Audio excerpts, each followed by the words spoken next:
Então, hoje a nossa aula vai ser de introdução à unidade 4 da nossa apostila. Na unidade 3, a gente viu as principais forças de mecânica e aplicações das leis de Newton. Então, a gente aprendeu que sempre que a gente tem um corpo com forças aplicadas, um sistema de forças, nós temos que montar os diagramas com as forças e nós teremos uma fórmula de força resultante, onde sempre vai ser da segunda lei de Newton, que é força resistente é igual a massa vezes aceleração. Então, a gente sempre vai ter duas, quando a gente fala em força. Então, sempre que falarmos em força, nós vamos ter primeiro força resultante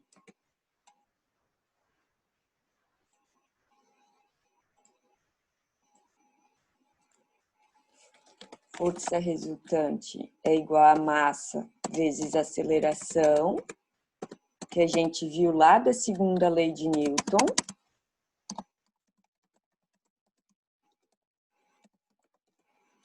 E nós vamos ter uma situação com a soma das forças no eixo X e no eixo Y, onde geralmente em um dos eixos, se tiver num plano reto, vai dar zero. A força resultante não tem movimento. Então, vamos lá. Isso a gente vai continuar usando. Isso é sempre, tá, pessoal? Sempre que a gente falar em força dentro da física. E agora nós vamos ver mais um item dentro de força, que é o trabalho de uma força. Então, está dividido em 3 partes: trabalho de forças constantes, trabalho de forças variáveis, potência e rendimento. Então, hoje nós vamos começar com o trabalho de forças constantes, tá? Mas antes disso, nós vamos lá para a página 45 no nosso ponto de partida.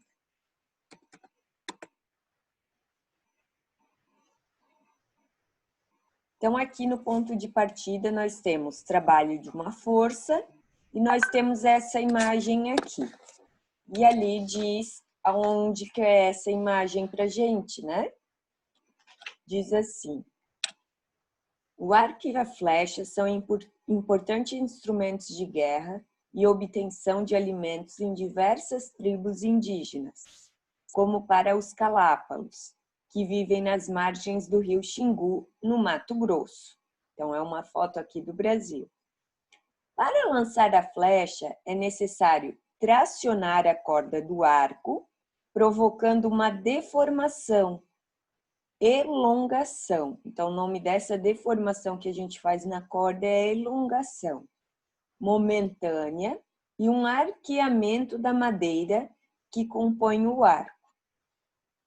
Ao soltar a corda, o arco tende a restituir seu formato natural, lançando a flecha em alta velocidade. Então, vocês sabem como é o movimento do arco e flecha. Aqui na imagem está mostrando.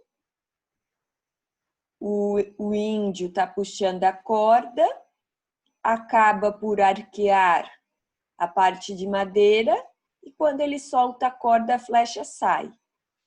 Então, com base nos conceitos de força e no seu conhecimento sobre arco e flecha, cite 2 fatores que influenciam na velocidade adquirida pela flecha. Então, pessoal, o que a gente pode dizer aqui? Alguém gostaria de comentar com a gente? A força que o homem tem que fazer. Quanto mais força ele fizer, mais rápido e mais longe vai a flecha. Isso, quanto maior a força que ele puxar essa corda, mais vai deformar esse arco e mais longe vai essa flecha. Exatamente. Então, quanto maior a força, maior o deslocamento, certo? E Por que a velocidade da flecha depende da força aplicada e da deformação do arco? É o que a gente acabou de falar, né? Uma depende da outra. E quando a gente fala em força e deslocamento de uma força, nós estamos falando sobre trabalho. Trabalho a gente sabe que é um conceito muito usado, né? Então, aqui nós temos os objetivos da unidade, compreender o conceito de trabalho de uma força. Vamos aprender a determinar esse trabalho com forças constantes e variáveis. No primeiro momento, vamos trabalhar apenas com forças constantes. Definir a potência e o rendimento e resolver situações, problema que envolvam potência e rendimento. Então, aqui fala sobre trabalho, que é uma palavra muito utilizada no cotidiano de vocês, e dentro da física ele tem um conceito relacionado com força, certo? Com força e energia, que são duas palavras que também são comuns no dia a dia da gente, certo? Então vamos lá. Vamos ver o que é esse trabalho de forças constantes. Então, aqui, nós temos um pouquinho sobre falando, nesse primeiro parágrafo, né, falando sobre o Sistema Internacional de Medidas.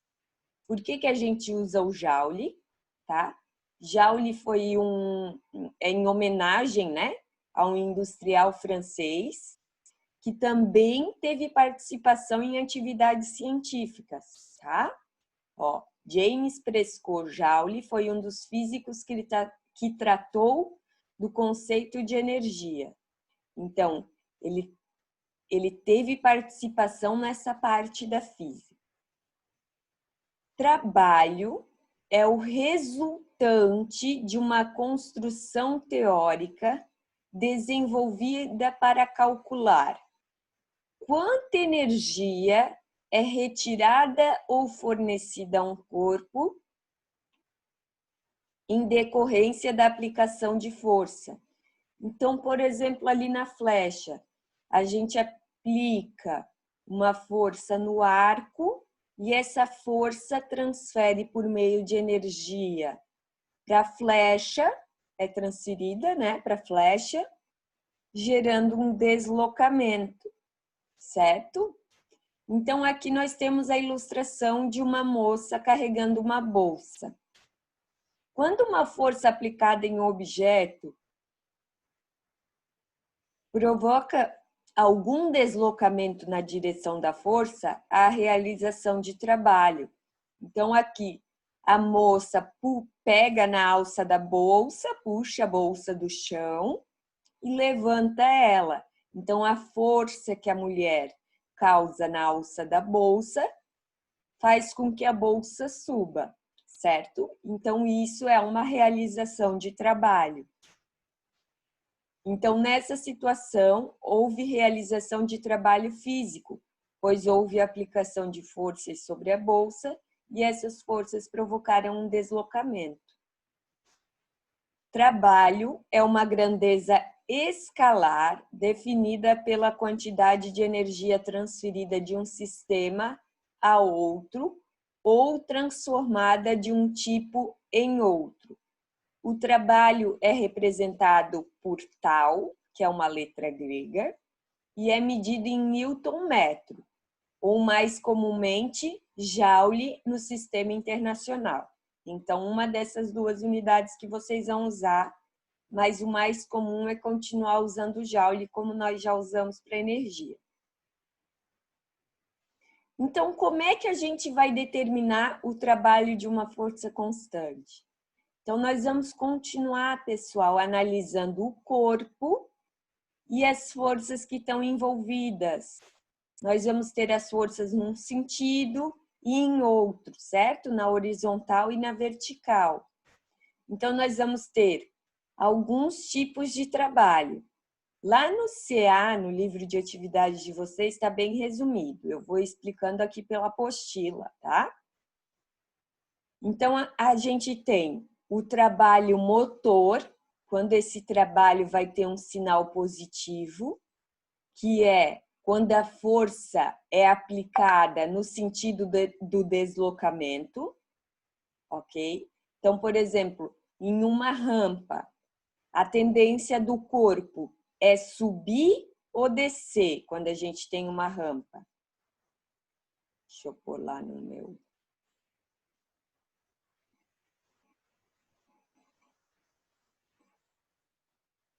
Word. Então, quando a gente tem uma rampa, aqui, vamos desenhar.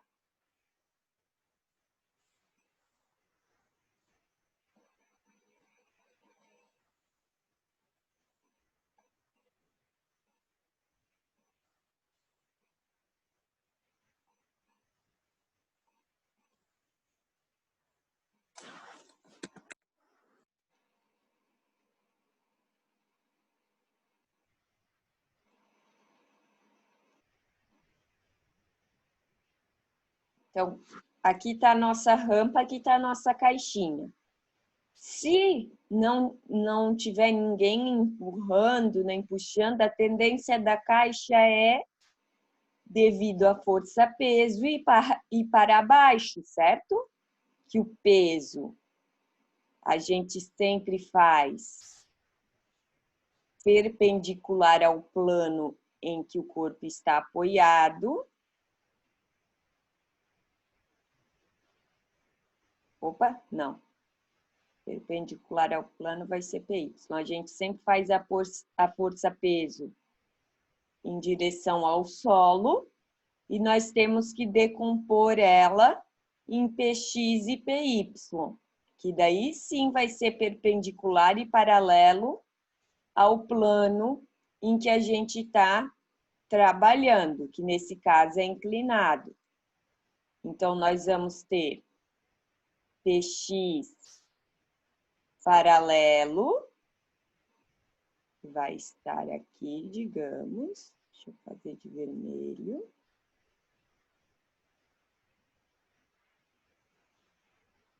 E nós vamos ter PY, que vai estar perpendicular ao plano. Isso nós vamos continuar trabalhando, pessoal.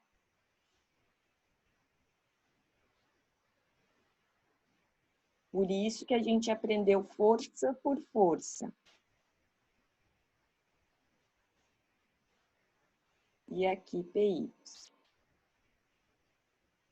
Vou fazer de esse amarelo forte.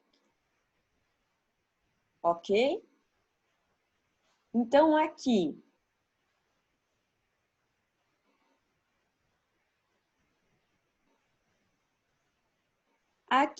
se esse corpo estiver parado, a tendência dele é ir para baixo, onde nós vamos ter PX e, ao contrário do movimento, nós temos a força de atrito.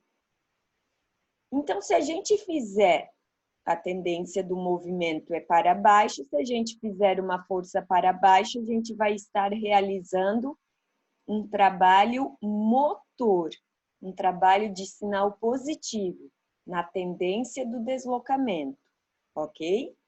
E se for no sentido contrário? A gente vai estar aplicando uma força no sentido contrário ao deslocamento, o que desfavorece e a gente chama de trabalho resistente, ok? Então, ele vai ter sinal negativo. Aqui, a gente só trabalhou em plano reto, estão vendo? E quando tiver plano inclinado, que nem estava lá o meu, o que vai entrar? Vai entrar o nosso seno e cosseno. Então, a gente sempre vai decompor. Quem está junto do ângulo é cosseno e quem está separadinho do ângulo é seno. Em que ângulo que a gente tem que olhar? Não é esse daqui, pessoal, é o ângulo que está entre a força e a sua decomposição, tá? sempre entre a força e a sua decomposição. Eu vou fazer um exemplo para vocês, tanto de plano inclinado quanto de plano reto. Daí é força oblíqua e força perpendicular.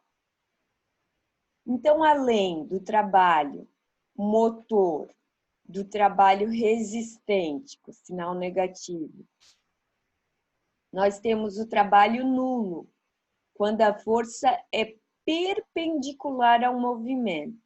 Então, nós temos 3 situações. Força positiva, trabalho motor, que é na tendência do movimento. Trabalho resistente, onde a força vai ser negativa, vai gerar um trabalho negativo, que é contra a tendência do movimento, desfavorecendo o movimento.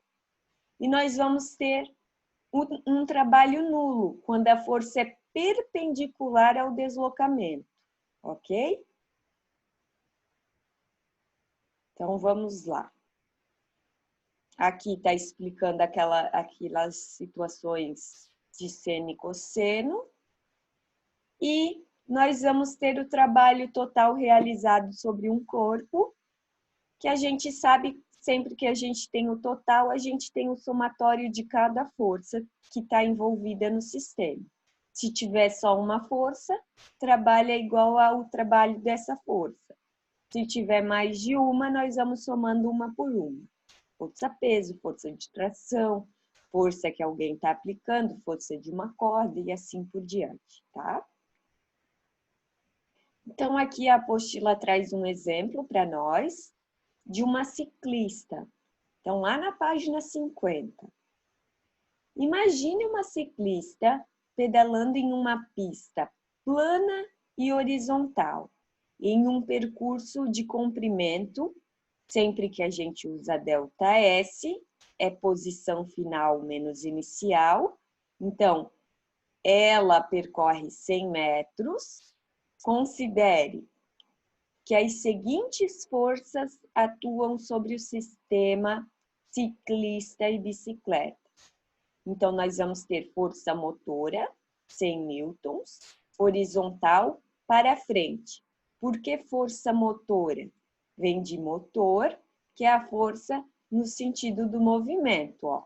A ciclista está pedalando, indo para frente. Então, nós vamos ter força motora de 100 newtons para frente. Força de atrito, que é a força contrária à tendência do movimento, de 60 newtons, que nada mais é que o coeficiente vezes a força normal, coeficiente de atrito, certo? Mas aqui ele já deu para nós o resultado. Então, a força-peso é sempre na direção da Terra e a força normal é perpendicular ao plano em que nós estamos apoiados. Então, a ciclista está apoiada num plano reto, então a força normal é para cima. O trabalho total realizado no sistema ciclista-bicicleta pode ser determinado pelos procedimentos descritos a seguir. Então, cada força aplicada sobre um corpo em movimento realiza um trabalho próprio. Então, aqui tem todas as forças resultantes. Em Y, o que a gente vai ter em Y? A soma das forças resultantes. Então, nós temos normal para cima, peso para baixo. Então, a normal e a peso têm o mesmo valor, então a resultante na vertical, no eixo Y, é 0. Claro, a ciclista não sobe nem desce, ela anda para frente, certo? Então, a força resultante neste sentido vai ser 0.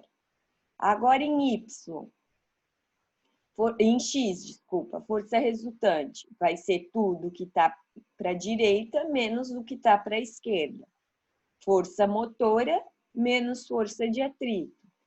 Força motora e força de atrito são dadas no enunciado, resulta em 40 newtons.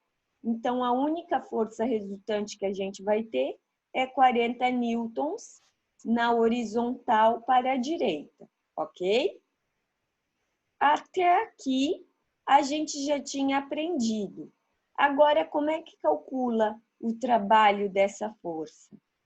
O trabalho da força é igual, nós vamos trabalhar com essa fórmula aqui. Trabalho de uma força resultante é igual a força resultante vezes ΔS. Então, vamos copiar já a primeira fórmula que a gente está vendo. Então, nós vamos continuar fazendo essa parte de força e nós teremos trabalho de uma força agora.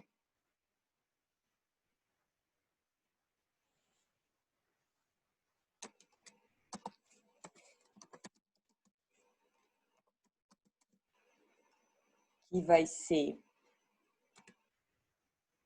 aquela letra que a gente chama de tal, que é uma letra grega da força resultante, vai ser igual a força vezes ΔS, que é o deslocamento, posição final menos inicial. Tá? Então, aqui, dentro do sistema internacional, nós usamos força em newtons,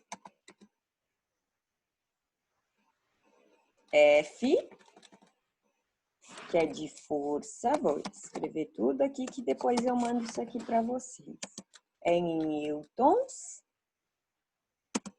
E ΔS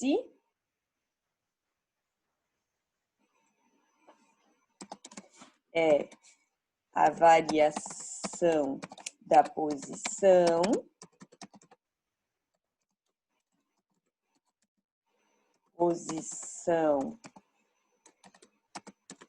final menos posição inicial, que é em metros, ok? Então, o trabalho de uma força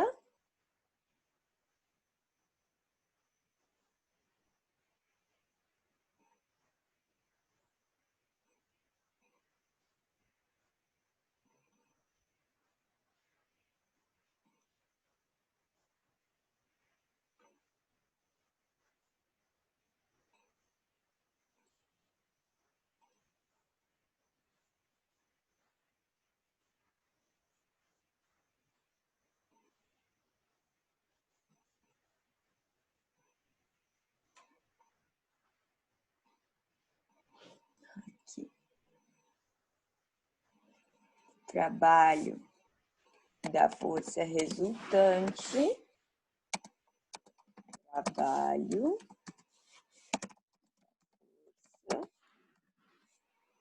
vai ser em newtons vezes metros ou joule.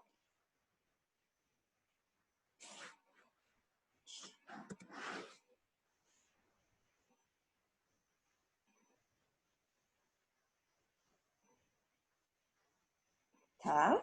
Então, aqui já coloquei a fórmula de trabalho e coloquei as unidades de medida para vocês, o que é cada coisa e a unidade de medida. Então, voltando, calculamos a força resultante, agora é só aplicar a fórmula.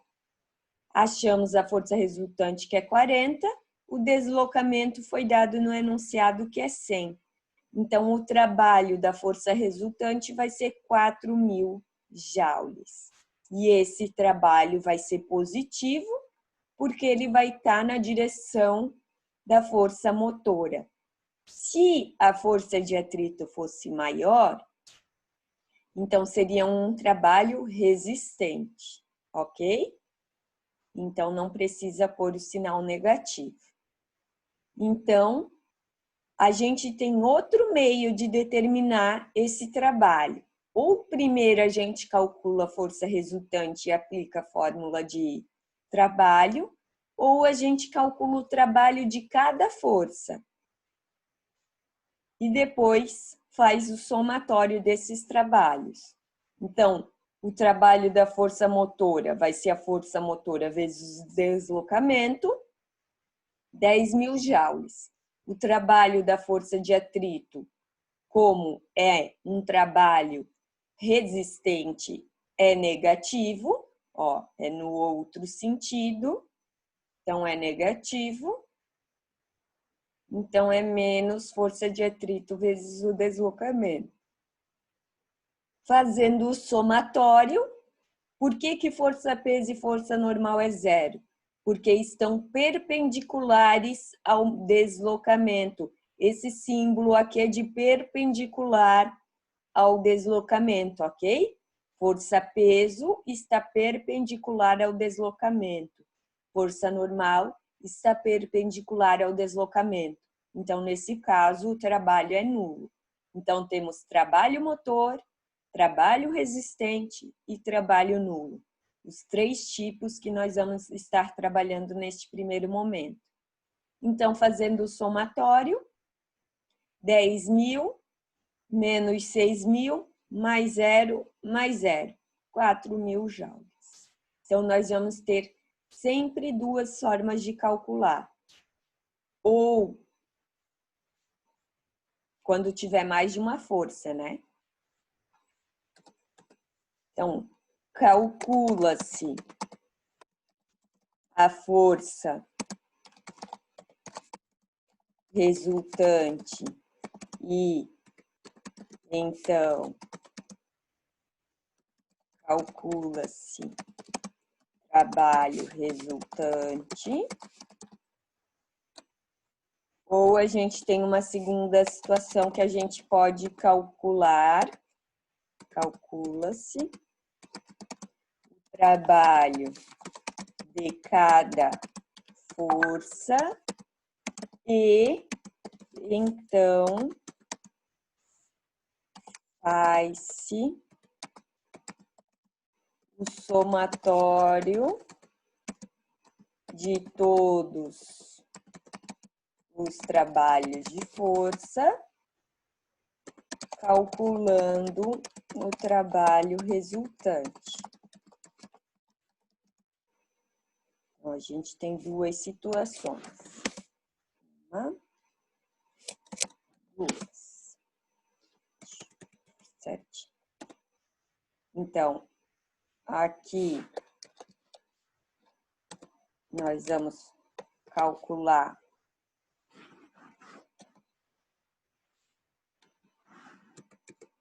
a força, vou pôr aqui força resultante.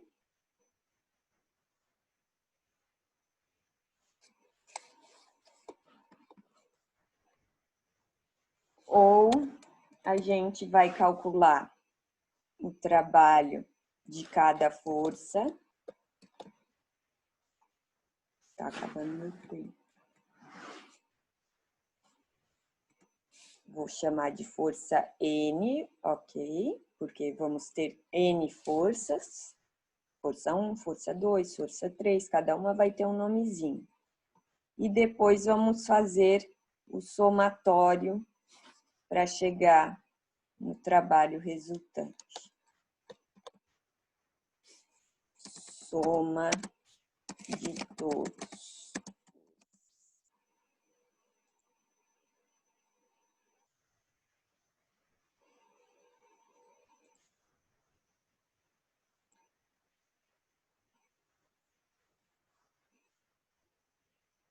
Trabalhos.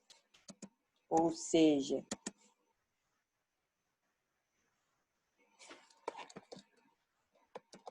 trabalho de F1 mais trabalho de F2 mais trabalho de F3 e assim por diante. Vou chamar.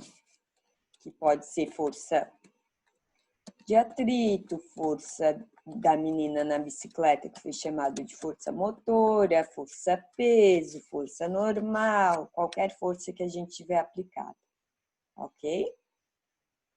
Então, nós vamos ter esses 2 jeitos de calcular o nosso trabalho de uma força.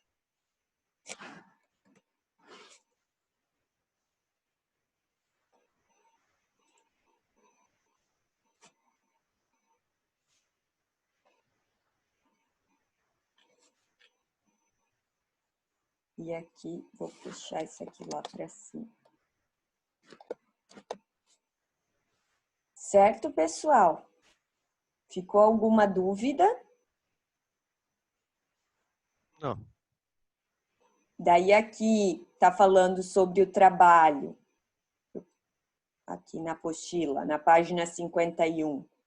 Então, está falando sobre o trabalho da força-peso, que daí é quando o deslocamento será na vertical, que nem aqui o exemplo do menino com a bola de basquete. Então, a força-peso agora vai ser que nem a força de atrito, um trabalho resistente, um trabalho negativo, e não vai mais ser zero, ok? Porque ela está paralela à tendência do movimento. E aqui, quando a bola está voltando na direção do menino, durante a queda, a força-peso realiza um trabalho positivo, um trabalho motor, no sentido do deslocamento do movimento. Então, a gente sempre vai ter 3 tipos de trabalho que estão lá na página 21 do CA de vocês.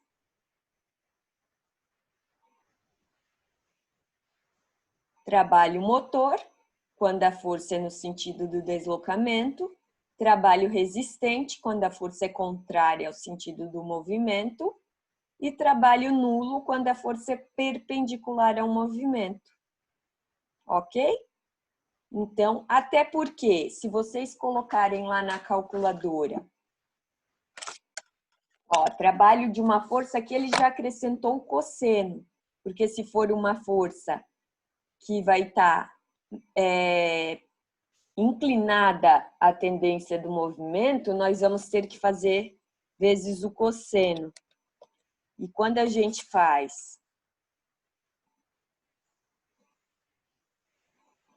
o cosseno de 90, dá zero. Então, quando a gente tem uma força perpendicular ao deslocamento, a gente forma um ângulo de 90 graus. Então, esse trabalho vai ser zero, ok?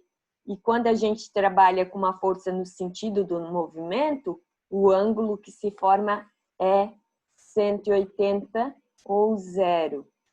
E o cosseno de 180, quando é um trabalho resistente, é -1. E quando é um trabalho motor, vai ser 0, que é 1. Ok? Então, a gente tem 4 minutos.